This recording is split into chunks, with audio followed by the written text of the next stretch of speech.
बिस्मिल्लाहिर्रहमानिर्रहीम, अस्सलाम वालेकुम। मैं हूं आपका मेज़बान आकिल हुसैन। नाज़रीन, गज़ा की पट्टी से बड़ी तशवीशनाक और हैरानकुन किस्म की खबरें मौसूल हो रही हैं। बड़ी तिलखखेज़ किस्म की खबरें सामने आई है।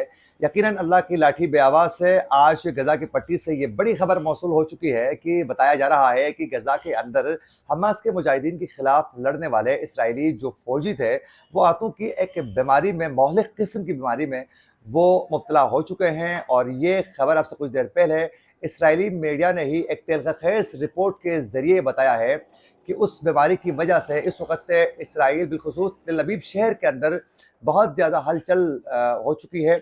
एक तो इसकी तफ़सीलात आज के इस प्रोग्राम में आप लोगों को बताएँगे। वहीं साथ-साथ हमास के जो मुजाहिदीन हैं, उनकी जानिब से पे दर पे बड़े किस्म के इस वक़्त फ़ैसले किए जा रहे हैं।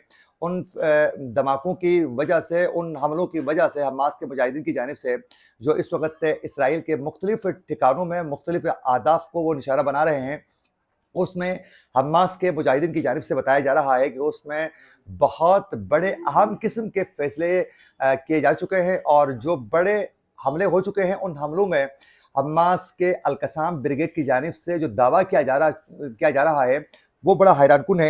ये भी आप लोगों को बताएँगे। और अब तक के बिलख़ुसूस जंगबंदी के माहिरे के ख़ात्मे के बाद कितनी हलाकतें हो चुकी हैं और कितने फ़लस्तीन के मासूम बच्चे और ख़वातीन शहीद हो चुके हैं, इसकी भी तफ़सीलात आज के इस प्रोग्राम में आप तक पहुँचाने की पूरी कोशिश करेंगे। अगर आप लोगों ने अभी तक हमारे चैनल को सब्सक्राइब नहीं किया है, तो हमारे चैनल को ज़रूर सब्सक्राइब करें और बेल आइकन क्लिक करना ना भूलिए, ताकि इस तरह की अपडेट्स जो हम आप तक पहुँचाना चाहते हैं, वो बर वक़्त आप तक पहुँच सकें।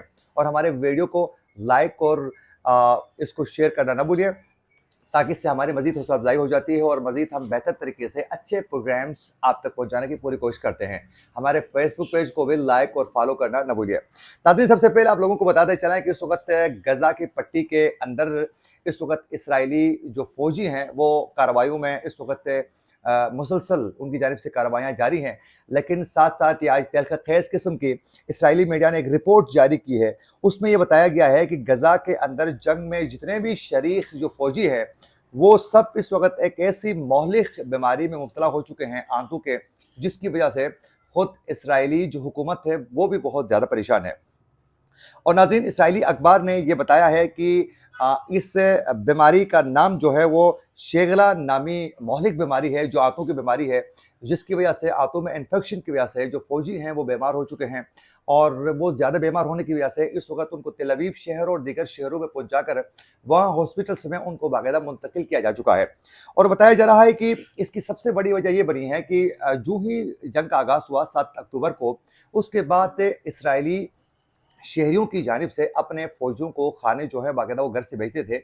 और वो जो खाने थे वो गैर मियारी होने की वजह से उनकी सेहत बिगड़ चुकी है और उसकी वजह से उन्हें कई मुश्किलात का सामना करना पड़ रहा है।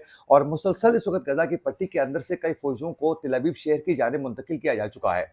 और उसके अलावा जो हमास के मुजाहिदीन हैं, उनकी जानिब से बड़े सख्त किस्म के इस वक़्त हमले जो हो रहे हैं, उससे भी इसराइली फ़ौजी गज़ा के अंदर जो हैं, वो बहुत ज़्यादा पसपा हो चुके हैं।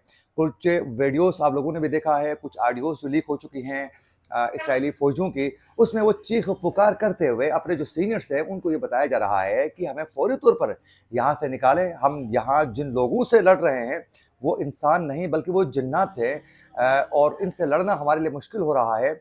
और उस पर उनके जो सीनियर थे, उनकी जानिब से बताया जा रहा है कि आप थोड़ा आहिस्ता, आराम से बात करें, रिलैक्स हो जाएँ, कोई ऐसा इश्यू नहीं है। लेकिन वो बार-बार कहता है कि आप मुझे रिलैक्स होने के लिए मत कहें, क्योंकि जो मैं देख रहा हूँ, वो आप नहीं देख रहे हैं। तो गज़ा के अंदर इस वक़्त ज़मीनी जो कार्रवाइयाँ हो रही हैं, उसमें हमास के मुजाहिदीन ने इसराइल को बहुत टफ़ टाइम दिया है। जो सुरंगें बनाई जा चुकी हैं, उससे मुख्तलिफ़ जगहों में वो जो एग्ज़िट पॉइंट्स हैं उनके, या एंट्री पॉइंट्स हैं, वहाँ से निकल कर अचानक पे दर पे हमलों की वजह से गज़ा के अंदर ज़मीनी कार्रवाइयों में हमास के मुजाहिदीन ने अपना एक किरदार और उनकी जो हैबत है, वो तारी करने में कामयाब ज़रूर हो चुके हैं। लेकिन इसराइल की जानिब से जितने भी फ़िज़ाई हमले हो चुके हैं, उसमें जो फ़लस्तीन के मासूम लोग जो हैं, वो बड़ी तादाद में शहीद हो चुके हैं। तो इस वक़्त खुदा की जानिब से, खुदा की लाठी जो है वो बेआवाज़ है। यकीनन इस बीमारी की वजह से इस वक़्त इसराइली फ़ौजी जो हैं, बहुत ज़्यादा परेशान हैं। उसके साथ-साथ ये बताया जा रहा है कि ज़हनी तौर पर भी बहुत ज़्यादा वो परेशान हैं। और वो बहुत ज़्यादा इस वक़्त जो हैं वो उसमें मुब्तला होने की वजह से, परेशानी में, कई फ़ौजियों को वहाँ से निकाला जा चुका है। कई फ़ौजी इस वक़्त एंग्ज़ायटी का शिकार हो चुके हैं इसराइली। اور ان کو بھی منتقل کیا جا چکا ہے تل ابیب شہر کے اندر۔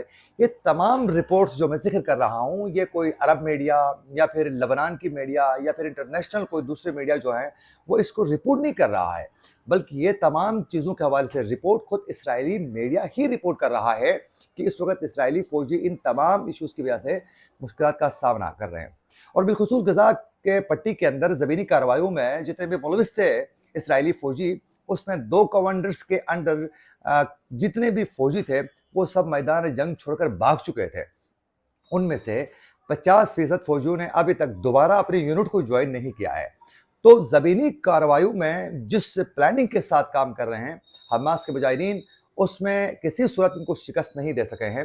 لیکن ساتھ ساتھ میں آپ لوگوں کو بتا دوں گا کہ مزید کچھ اس وقت ایریاز پر مزید انہوں نے اپنے زمینی حملے مزید تیز کیے ہیں، اور اسرائیل کی جانب سے اس وقت حماس کو کونٹر کرنے کے لیے بتا رہے ہیں کہ جنگ کا دائرہ کار کو بڑھانے کے لیے جنوبی غزہ کا حصے کو بھی اس وقت لپیٹنے کی کوشش کی جا رہی ہے، اور درجنوں ٹینکرز اور پھر اس میں بختر بند گاڑیاں اور بلڈوزرز جو ہیں اس وقت جنوبی غزہ کے ایریا میں بھی پہنچایا جا چکا ہے۔ اس سے پہلے جتنی بمباری ہو چکی ہے وہ شمالی غزہ کے ایریا میں بمباری ہو چکی ہے، جس کی وجہ سے بہت زیادہ نقصان ہو چکا ہے۔ اب بتایا جا رہا ہے کہ خان یونس کا جو ایریا ہے اس ایریا میں بھی یہ ایک نیا آپریشن کرنا چاہتے ہیں۔ اچھا، اس کے بعد کل بھی ہم نے رپورٹ کیا تھا کہ بفر زون بنانے کے نام پر وہ غزہ کے اندر زمین کو ہتھیانے کی کوشش ضرور کر رہے ہیں، جس کے لیے وہ عرب میڈیا کو، عرب کے جو ملک ہیں ان کو بھی ملوث کرنا چاہ رہے ہیں، لیکن اس سے ان کو کوئی خاص امداد نہیں ملی ہے۔ کل سے بتایا جا رہا ہے کہ 24 گھنٹوں کے اندر اسرائیلی بمباری کی وجہ سے 2 سکولوں پر بمباری کی گئی، اس سے تقریباً 50 فلسطینی شہید ہو چکے ہیں، درجنوں زخمی ہو چکے ہیں، اور بتایا جا رہا ہے کہ اس میں سے کئی جو فلسطینی تھے وہ بے گھر ہو چکے ہیں۔ 200 سے زائد ٹھکانوں کو نشانہ بنایا گیا، اور یہ اسرائیل کا دعویٰ ہے کہ حماس کے 200 سے زائد ٹھکانوں کو ہم نشانہ بنا چکے ہیں، اور اس میں بتایا جا رہا ہے کہ نقصانات کرنے میں بھی ہم کامیاب ہو چکے ہیں، لیکن حماس کی جانب سے اس کو تسلیم ابھی تک نہیں کیا گیا ہے۔ ناظرین، ابھی تک شہید ہونے والے جو فلسطینی ہیں 24 گھنٹوں کے اندر 700 فلسطینی شہید ہو چکے ہیں اسرائیل کی جو بمباری کی جا چکی ہے، اس میں ٹوٹل تقریباً 16,000 سے تجاوز کر چکی ہے شہادتوں کی تعداد، اور اس میں کئی لوگ جو ہیں وہ اس میں بے گھر ہو چکے ہیں۔ لیکن اس کے ساتھ ساتھ میں آپ لوگوں کو بتاتا چلوں کہ حماس کے مجاہدین کی جانب سے بھی اس وقت جنگ بندی کے معاہدے کے خاتمے کے بعد جو حملے شروع ہو چکے ہیں، اس میں بتایا جا رہا ہے کہ آج حماس کے القسام بریگیڈ کی جانب سے یہ دعویٰ کیا جا چکا ہے کہ 24 گھنٹوں کے اندر اسرائیلی فوج کی 28 گاڑیاں تباہ کرنے میں وہ کامیاب ہو چکے ہیں، اور ان جھڑپوں میں کئی فوجیوں کو بھی مارنے کے حوالے سے، ان کو ہلاک کرنے کے حوالے سے حماس کے مجاہدین کا یہ دعویٰ سامنے آ چکا ہے، اور ان میں سے کچھ کی ڈیتھ کی کنفرمیشن جو ہے خود اسرائیلی میڈیا بھی کر چکا ہے۔ اور ناظرین، اسرائیلی وزیر دفاع کی جانب سے کہا گیا ہے کہ بہت جلد حماس کو بکھیر دیں گے، یہ ان کا دعویٰ ہے۔ حالانکہ یہ جو ان کے اس طرح کی جو باتیں ہیں اور اس کے جو دعوے ہیں، یا نتنیاہو کی جو سوچ ہے کہ حماس کے خاتمے کے حوالے سے، یہ صرف اور صرف ان کے دعوے ہی ہیں، یہ ممکن ہی نہیں ہے۔ گراؤنڈ ریالٹیز بالکل ہی مختلف ہیں، اور بالخصوص نتنیاہو چاہتا ہے کہ 3 اہداف پر وہ نشانہ بنانا چاہتا ہے، 3 اہداف وہ حاصل کرنا چاہتا ہے۔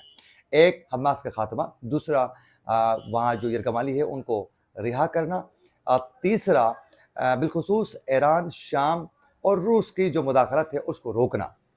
یہ تینوں ان کے لیے ممکن نہیں ہے۔ اس سے پہلے 2011 میں حزب اللہ کے مجاہدین کے خلاف اسرائیلی جو جنگ ہو چکی تھی، اس میں بھی ان کو شکست کا سامنا کرنا پڑا، اس طریقے سے وہ جیت نہیں سکے اس جنگ کو۔ آج حزب اللہ ایک بہت بڑی طاقت بن کے سامنے آئی ہے، اور پے در پے حملے اس وقت لبنان کے سرحد سے بھی اس وقت ہو رہے ہیں، اور اس میں اسرائیل ان کو کونٹر کرنے میں کامیاب کسی صورت نہیں ہوا ہے۔ اسی طرح حماس کی تو یہ پہلی جنگ تھی، اور یقیناً مزید وہ پریکٹس میں رہیں گے، مزید چیزیں سیکھیں گے، تو آنے والے دنوں میں ان کے لیے کئی مشکلات کا سامنا کرنا پڑ سکتا ہے۔ ناظرین، اس وقت بتایا جا رہا ہے کہ تقریباً 19 لاکھ سے زائد اس وقت غزہ کے جو لوگ ہیں وہ بے گھر ہو چکے ہیں، اور وہ اپنے گھر چھوڑ کر ادھر ادھر بھاگ رہے ہیں، ان کو کئی مشکلات کا سامنا ہے، اور بتایا جا رہا ہے کہ اس وقت تقریباً 12 لاکھ افراد جو ہیں مختلف جو ادارے ہیں اس میں وہ 100 تقریباً 56 کے قریب ادارے ہیں، وہاں انہوں نے پناہ لیا ہوا ہے۔ تو غزہ کے حالات جو ہیں مزید بگڑ رہے ہیں۔ کل بھی شمالی کوریا کی جانب سے بھی ایک دھمکی امریکہ کو دی گئی ہے، اور اس وقت شام کے سرحد میں جو اسرائیل کے جو حملے ہو چکے تھے اس پر بتایا جا رہا ہے کہ اس پر روس کی جانب سے بھی بہت زیادہ سخت رد عمل سامنے آ چکا ہے۔ یہ تھی وہ اپڈیٹ جس کی تفصیلات آپ تک پہنچانا چاہتے تھے۔ اسی کے ساتھ اپنے میزبان عاقل حسین کو دیجیے اجازت۔ اللہ کے بعد۔